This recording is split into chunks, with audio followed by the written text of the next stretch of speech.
I was born, I lived there, but I was born in St Giles at Camberwell, in a maternity ward there. They had my family had a load of money there. So that was a nice place, you know what I mean? Silver spoon type place, you know what I mean? I've been rolling in it then. I was better all the way. Well, so where did you grow up? Round here. What? Eugenia Road. So what did you do as a kid? Where did you play out? I used to play on the bomb sites, just outside, mainly just outside. And we used to be able to play football in the street. Then we used to have a game of cricket. Had a cricket wicket drawn on the tree, and we used to play across the road having a game of cricket now and again. Yeah, things like that. Put the ball up and down the street. Probably only about 3 cars round here then, wasn't there? Yeah, there wasn't a lot of cars. You used to get one come along about every sort of 25, every half hour, like you had to stop and get out of the way. But they was only slow as well then. You didn't get any like Ferraris coming down there or anything like that. What other games did you play? What? In the street? In the street. Ting Tang Tommy was one, I think we used to call it. We used to like just put little skittles out and you have to knock it down and then with a ball and then like try and get it put back up before you could get knocked out with the ball and you had to catch it with the ball, you know, you keep dodging and things like that. It was a pretty good game. We used to call it Ting Tang Tommy. I think they got different names for it all over the place. Well, Tin Tan Tommy, like 3 T's. But then I've seen it's Tin Can Tommy, which is like, oh, that makes sense because you use a tin can, didn't you?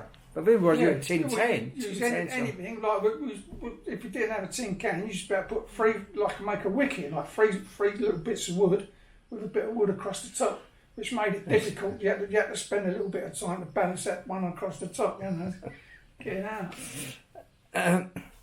So, what was it like? Was there a lot of bomb sites? Was there a lot of bombed houses and streets? Do you remember as a kid? Well, as I say, all along sort of Oldfield Grove, not the River New Road end, but sort of from about a quarter of the way down, right the length of it, it was like flattened all along there. It was pretty bad, and because I didn't know a lot about it when I saw it. I mean, I wasn't allowed round there really. I crept round there once. They knew they couldn't keep me away from there, like. So I think I was allowed to go round there once, and like my older brothers were told to keep an eye on me, and I walked up round there like and had a look, and you know what I mean. It was like I was like, oh, but it don't occur to you when you're a kid that there's people killed there and things like that. I was just like, blimey, it's like devastation here, you know. It's like all bombed out. Seen the things on the telly. My dad used to drive, and he took me round London Wall over Moorgate.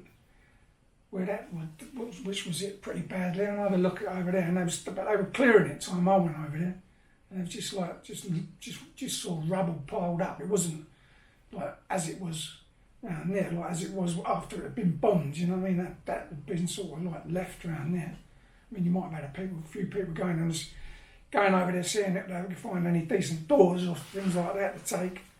But basically, it was more or less as it was after it was bombed. Well, and then at some point, they started building Silwood Estate.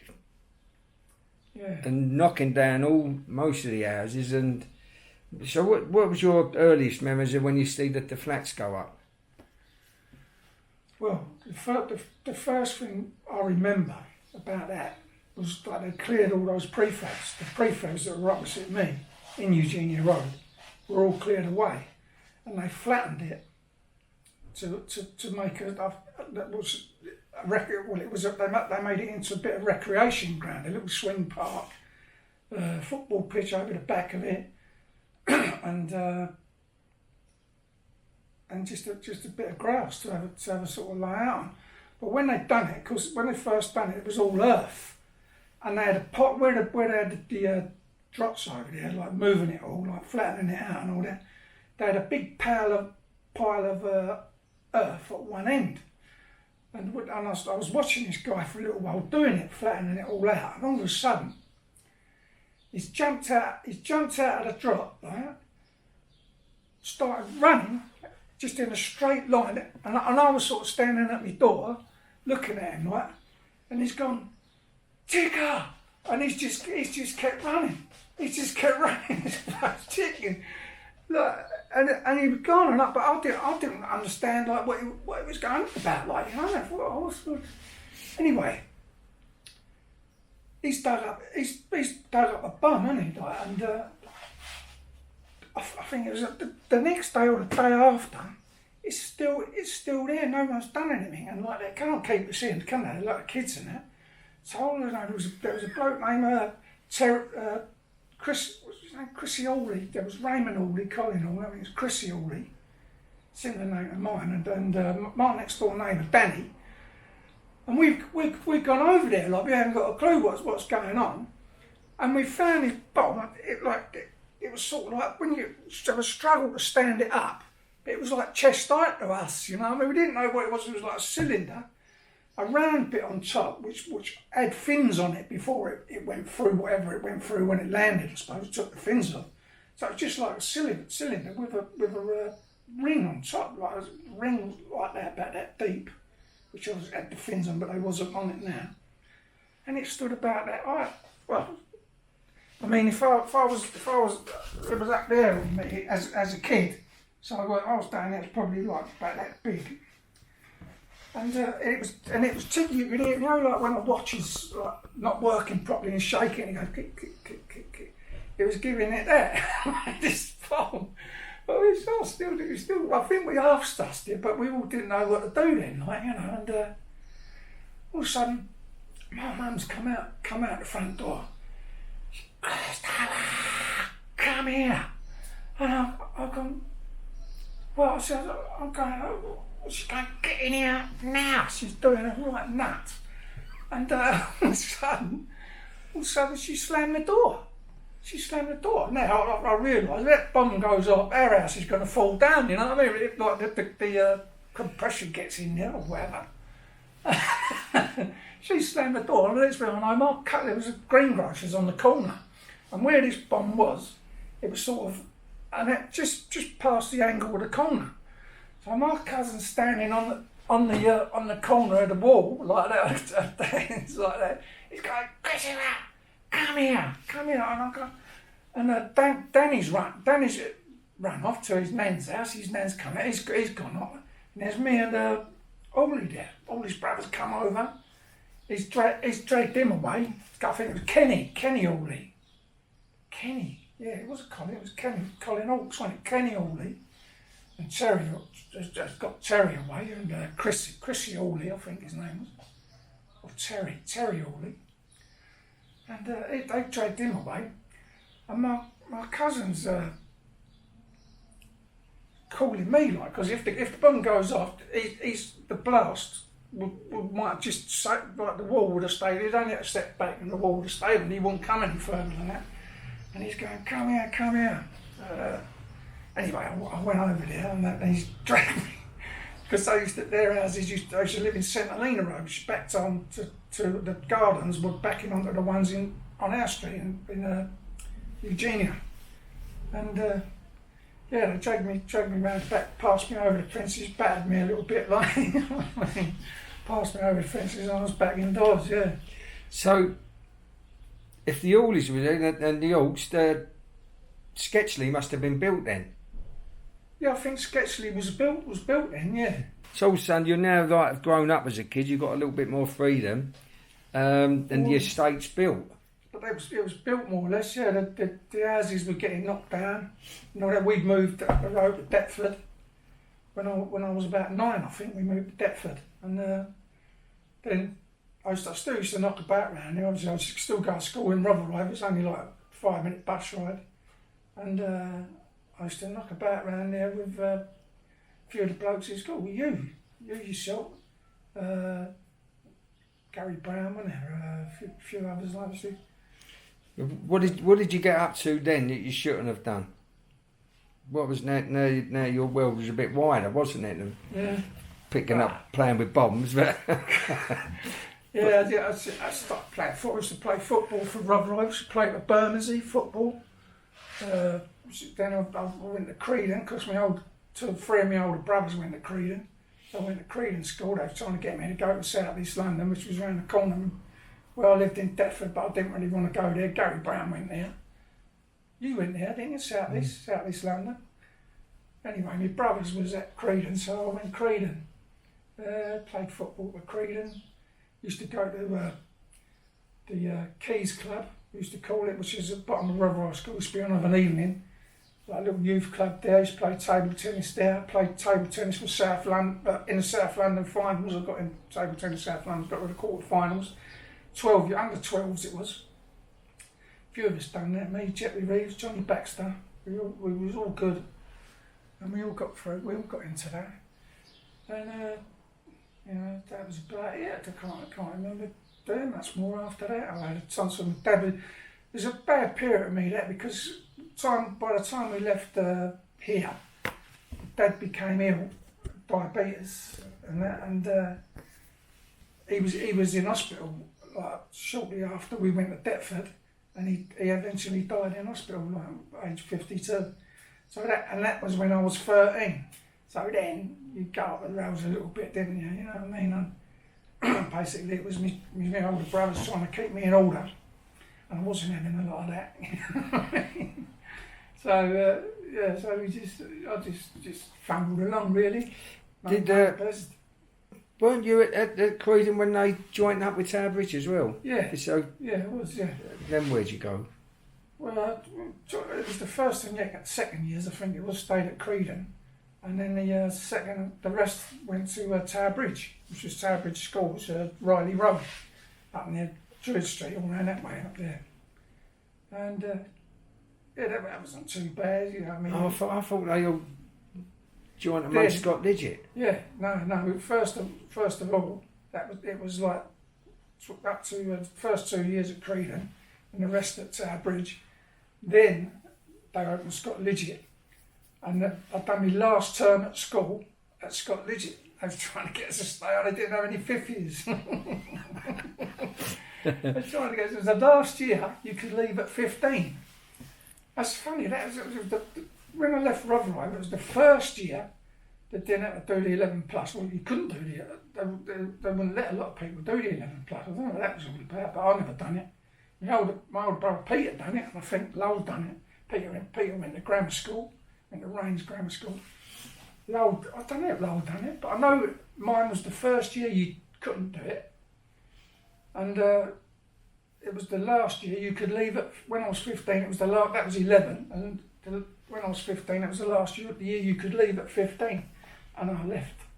Dennis and Cooper, yeah. I don't fucking remember that. Oh, yeah. Dennis and Cooper, yeah, Covent Garden. Yeah, and it was a pittance and all. I mean, I used to give the old lady about £3, and that used to cost me about £3 a week to go to work, and I had about £3 myself to spend on. Like, you couldn't get nothing at £3. So, but what was the job? Fruit and veg. I was a junior clerk, fruit and veg, but I didn't really like. I spoiled it for myself, really. I mean, they had me there. I mean, I wasn't thick at all. I was decent at maths and all that sort of stuff. It was like, that's all it was really accounting. But they had 3 outlets in the market itself, like fruit and veg outlets, and there was the chance of that, like becoming a porter or becoming a seller or something like that, all that sort of thing. But I didn't particularly like it, and I got a couple of my mates' jobs there. I got David Wiltshire job there. He was mustard at maths. When he was like 15, 16, he was accounting. He was like, and in them days I used to work it out on a bit of paper or a calculator, shout it over to the guy opposite, and if they tallied it when it was logged, like, and all that, and it was doing all that. But it was only like sort of percentages, you know what I mean? So someone might get, you had the prices, and someone might get, if they was a big firm, bought a lot off, they'd get 2% off or 0.5%, depending on how they negotiated it, like, and that's all they had to do. And then I've got Macy a job there, Robert Mace, I think he come down there once. Did I get Macy a job there, Robert Mace? Can't remember now. So what? Anyway, go on. I just left in the end. I think David used to have problems, like because he was sort of like, they put him in ahead of me, and after I got the job there, he had problems with that. You know what I mean? And he left, and then they asked me to do something. Asked me to do some deliveries around the market and that, like the local people, where you didn't have to use a stamp. Like every week they had about a dozen sort of envelopes that went round the market, say post, and they used to, and it was more social really, to just go and drop them in. And anyway, it was pouring rain with this particular day. I said, that's me loss. I ain't having it, like, because I was upset that David was upset, and I was upset. I was like, well, I'm going as well, you know, and that was that. Yeah, so Dennis and Coop, and we went out of there. Went out of there and I went some another job down in Stamford Street in the Oxo Tower down there. You probably know the Oxo Tower. I think I went there next. Before I eventually got in the building, sorry. You were using the insurance as well, weren't you? With Will? No, I wasn't in it with him. When you were Fat Will? Oh, so not about him and Mickey giving us a little while, yeah, no, but... I thought you was in the insurance company. No, they went in it to go, they had a, like, it was claims assessing, wasn't it? That's how they got nicked. Did they? Oh, I don't know. Is that all cover tumble? Yeah, Mickey and Will were in insurance, working for insurance companies, like. And then they decided that I was going to do claims assessing. But to do claims assessing, you're supposed to have legal qualifications. Oh. And I think they were sort of like skipping a little bit there. What's the shops you remember round here when you was a kid? Well, not really, really small. There was one on the corner of Alpine Road and Eugenia Road, opposite the Four Wise there, where the Four Wise is now. Is that still there now? I think that's gone now, isn't it? But you probably remember it. And it's called Maisie's, I think it was. And first of all, she was at the other end of Eugenia Road. And then she ended up down that end of it, and then she just went, but she was just an old girl, like she served us sweets and that. She was really nice, you know. Everyone used to like, I suppose because we were so small then, they were always nice to her, aren't they, the kids and that. But I used to like her, old Maisie. Dan's on the corner, opposite on the corner of St Helena Road. There was a pub there, wasn't there? The St Helena in the roads. There was a road that joined Eugenia Road and St Helena Road. I think it was called the St Helena. But I'm never sure that the name of that little road that joined it, whether it was Eugenia or St Helena, I don't know. But anyway, on one end of it, you had the greengrocers, which was in Eugenia Road. And on the other end, you had Taffy's, which was the grocers, which was in St Helena Road. And they're the only two shops I used to go to when I was around there, plus the sweet shops and that. What about remember the fish shop? Oh yeah, the fish shop. Was that Wandon Street? Or? Wasn't it on the corner of Rotherhithe, New Road and Wandon? Yeah, that's right, yeah. Victory, was it the Victory? Because didn't they move down to up by Corbett, the other end of Silwood? Yeah, I think, you're right, yeah, that's right, the chip shop there, it's cut around there now and again, yeah. 6 of chips in the Wally, that was the call, wasn't it? Yeah. 6 of chips, like, that was plenty. I remember when the old lady used to go, she went in hospital once or twice, and when she went in hospital, the old man had to cook, and all he used to cook was chocolate or toffee. He used to make chocolate or toffee, and if we didn't have that, one of us had to go down the chip shop, like. It was funny, like, or, you know what I mean? I don't know if he's doing it for a laugh or he generally wanted it, like probably wanted to have a go at cooking some more toffee or something like that, you know. But usually it was around the chip shop. What was just the pubs you remember around? Did you go in the pubs around here? Yeah, a bit later on, because I was sort of knocked about around here. I used to go in the Beak, Barons now and again. We used to have a game of football on a Sunday. Around Silwood, and the Barons was the nearest one from there. And after the football, I used to fall into there and have a couple of pints of light and bitter, whatever it was, light and bitter then, you know, light and keg. And yeah, that was really nice, really refreshing. But them two, yeah, the Beak and the Barons mainly. Yeah, there's some legendary games on the pitch, weren't there? Like 15 a side, playing so you can't see the ball. You know, when you was a kid. Yeah, used to play it roused, didn't we? And the bonfire, getting all the wood with the bonfire. Yeah. Used to have some fights over there. We had to go and nick it round off another estate or something, didn't we? It's just there, over there. And you had our one you used to build over there, like on Silwood. Yeah, the centre part is the main thing. That's it. Just to dig a little hole, stick it in the ground, prop it up, everything's to build up against that. So you had a big sort of like pointy bonfire line, like everything thrown up the side of it. And if you get a good one of them, it made a good bonfire, like, you know. And we used to try and nick one of them. Someone had a good one, and go, oh, where you get that? There used to be a little bit of that going on. That was legendary, weren't they? We should turn out all right in the end.